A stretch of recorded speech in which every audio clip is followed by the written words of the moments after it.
করণীয় কি? জন্মদিনে কোনো বিশেষ করণীয় নাই। অযথা অপ্রয়োজনে এবং অহেতুক অনেক দিবস অনুষ্ঠান ইত্যাদি আমাদের আজকের এই পৃথিবীতে প্রচলিত হয়েছে। এর মধ্যে জন্মদিবসের বিষয়টা অবশ্য আজকে প্রচলিত হয়নি, এগুলো অনেক আগে থেকে হয়ে আসছে।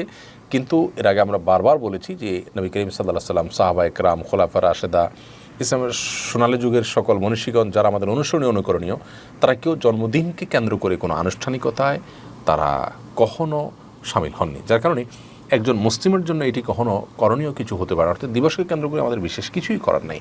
মনে হয়েছে সেই জায়গা থেকে একটা বছর চলে গেলো, মনে করলেন, কল্পনা করলেন, এগুলো একান্ত আপনার নিজের শিক্ষণীয় উদ্যোগ, সেটা আপনি করতে পারেন। যে শিক্ষামূলক উদ্যোগ, আমি শিক্ষা গ্রহণ করলাম যে জীবনে একটা পাঠ চলে গেল, আমার বয়স ভারী হয়ে যাচ্ছে, আমি করছি কি, নিজের হিসাব মেলানোর চেষ্টা করলেন, সেটি একটা ভিন্ন বিষয়। বাচ্চাকে সেই চেতনা তার মধ্যে দিলেন, সেটি একান্ত আপনার নিজস্ব হিসাব নিকাশ